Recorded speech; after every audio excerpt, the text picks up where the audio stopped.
திராவிட முன்னேற்ற கழகத்திற்கு போட்டி அதிமுக. அவர்களுக்குள்ளே இருக்கிறார்கள்.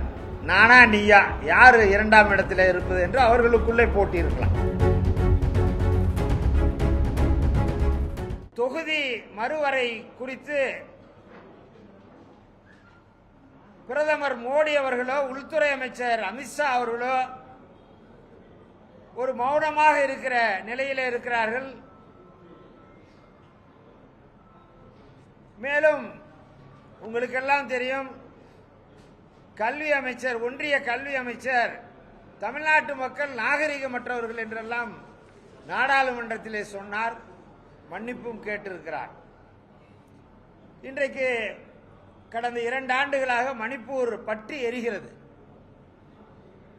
கடுமையான பாதிப்புக்கு அந்த மாநில மக்கள் ஆளாகி இருக்கிறார்கள்.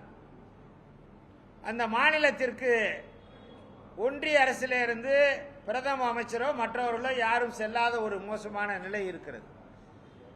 அதற்கு காரணம் என்னவென்றால், அங்கே மக்களுடைய பிரதிநிதித்துவம் குறைவாக இருக்கிறது. நாடாளுமன்ற உறுப்பினர்களுடைய எண்ணிக்கை அதிகமாக இருந்தால் ஒன்றிய அரசுக்கு ஒரு அச்சம் இருக்கும். எனவேதான் மணிப்பூரை புறக்கணிக்கிறார்கள். மாண்புமிகு தமிழ்நாட்டினுடைய முதலமைச்சர் அவர்கள் கூட்டு நடவடிக்கை குழுவினை கூட்டி அந்த குழுவின் நடவடிக்கையை பார்த்து தேசிய அளவிலே மிகப்பெரிய முக்கியத்துவம் வந்திருக்கிறது.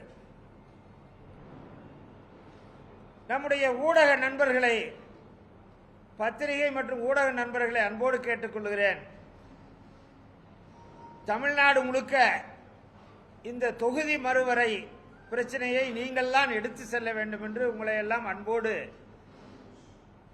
பணிவோடு உங்களை எல்லாம் கேட்டுக்கொள்ள விரும்புகிறேன்.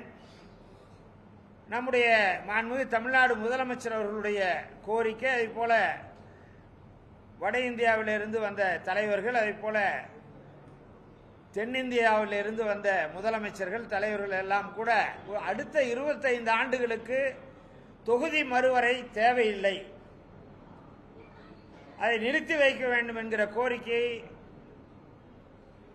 வலிமையாக வலியுறுத்தி இருக்கிறார்கள். இன்னொன்று 100 நாள் வேலைவாய்ப்பு திட்டம்.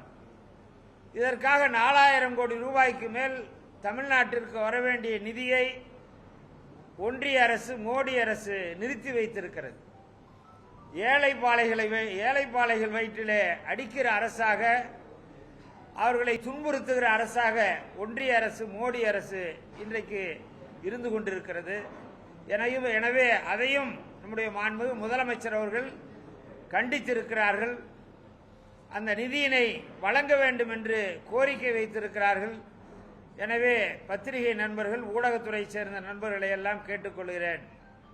இந்த நாடாளுமன்ற தொகுதி மறுவரை குறித்தும் ஒரு மாற்றாந்தாய் மனப்பான்மையோடு பல்வேறு துறைகளிலே, கல்வித்துறையாக இருந்தாலும், அது மகாத்மா காந்தி பெயரிலே இருக்கிற ஊரக வேலை உறுதி திட்டமாக இருந்தாலும், நிதி வழங்காமல் புறக்கணிக்கிற ஒன்றிய அரசுடைய நிலையினை பொதுமக்களிடத்திலே நீங்கள் எடுத்து செல்ல வேண்டும் என்று உங்களை எல்லாம் மீண்டும் வலியுறுத்தி கேட்டுக்கொள்கிறேன்.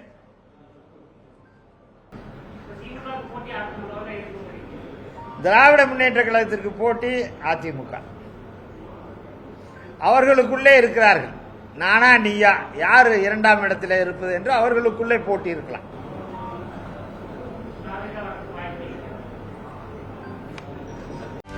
செய்திகளை உடனுக்குடனும் துல்லியமாகவும் தெரிந்து கொள்ள சப்ஸ்கிரைப் பண்ணுங்க.